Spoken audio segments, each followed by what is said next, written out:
Bene data bakundwa b'umwami Yesu Kristo, mwese abakurikira izi nyigisho tubahaye ikaze mu biganiro bya Saveur Divine.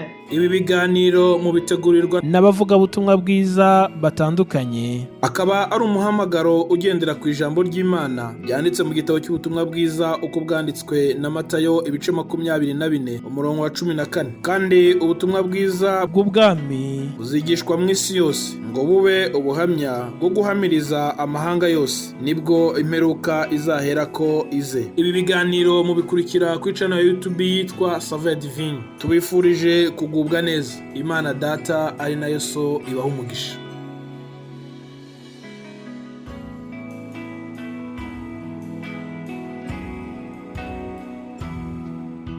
Ndabasuhuje mwese abakurikira ijambo ry'Imana muri kano kanya. Muri kumwe na mwene So Rukundo Vincent, tukaba turimo kuganira ku nsanganyamatsiko yiswe imbuto z'umwuka. Nk'uko buri giti cyose cyera imbuto kikagira imbuto cyera, igiti cy'ipera kikera amapera, igiti cy'icunga kikera amacunga, igiti cy'indimu kikera indimu, igiti cya pome kikera pome, n'ibindi n'ibindi. Ni nako umuntu wese wamaze kwakira umwami Yesu Kristo mu bugingo bwe, akihana ibyaha bye, agasigara amurikirwa n'ijambo ry'Imana kandi akayoborwa n'umwuka wera, uwo nawe agira imbuto yera nziza, arizo mbuto z'umwuka wera, zikaba zitandukanye n'ibyamurangaga atari yakira umwami Yesu Kristo mu bugingo bwe. Imana idufashe cyane. Uyu munsi tukaba tugiye kwibanda kuri rumwe muri izo mbuto z'umwuka wera, ari rwo rwitwa kwihangana. Imana idufashe. Dusome ijambo ry'Imana mu Bagalatiya ni igice cyaho cya 5 umurongo wa 22 turageza ku wa 23. Ariko rero imbuto z'umwuka ni urukundo, ibyishimo n'amahoro no kwihangana no kugira neza n'ingeso nziza no gukiranuka no kugwa neza no kwirinda. Ibimeze bityo nta mategeko abihana. Imana ishimwe.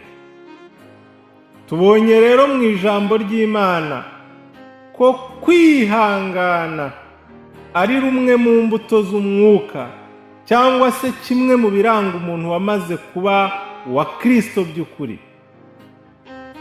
Iyo dusomye mu gitabo cya Yakobo,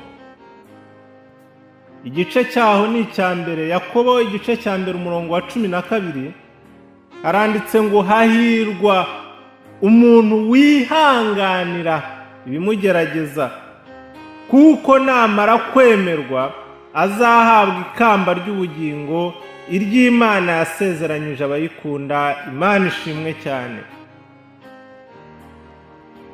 Yobu we hari aho yavuze, aravuga ngo mbese umuntu akiri mu isi ngo ntaba afashe igihe mu ntambara. Bivuga ngo tukiri mu isi tujya duhura n'ingorane, tugahura n'ibiturushya, tugahura n'ibitubabaza, tugahura n'ibituremerera. Ariko ijambo ry'Imana rimaze kutubwira ngo hahirwa umuntu wihanganira ibimugerageza, ngo kuko namara kwemerwa azahabwa ikamba ry'ubugingo iry'Imana yasezeranyije abayikunda. Imana ihabwa icyubahiro. Iri jambo ry'Imana rero ritweretse ko hahirwa ubasha kubinyuramo ibimuremerera, ibimurushya, akabinyuramo agaragaza kwihangana. Hahirwa uwihanganira ibimugerageza, ngo namara kwemerwa, namara kugaragara imbere y'Imana ko ashyitse, ko yihanganye rwose, ngo azahabwa ikamba ry'ubugingo iry'Imana yasezeranyije abayikunda. Imana ihabwa icyubahiro. Yewe uteze amatwi ijambo ry'Imana muri kano kanya, nagira ngo twibukiranye ko dukwiriye kugaragaza kwihangana mu gihe duhuye n'ibitugerageza tukiri muri iyi si, kuko kwihangana ni rumwe mu mbuto z'umwuka wera dukwiriye kwera twebwe abakristo Imana idushoboze rwose. Ndagira ngo dusenge Imana, twinginga Imana, nsenge nawe usenge aho uri kumva ijambo ry'Imana muri aka kanya. Nawe senga Imana, twisabire Imana kugira ngo iduhe kwihangana, idushoboze, kuko tujya duhura n'ibintu byinshi bitunaniza turi muri uru rugendo rugana mu ijuru. Tukiri muri iyi si duhura n'ibitugerageza, hari igihe kwihangana kuba guke. Birashoboka ko ahari ujya wijujuta, ukumva urijujuse, ukumva uravuze uti Imana kuki wangenje gutya, kuki wemeye ko ibi bingeraho. Ariko reka dusabe Imana kugira ngo no mu gihe ibitugerageza bitugezeho, Imana idushoboze kwihangana, Imana ihabwe icyubahiro.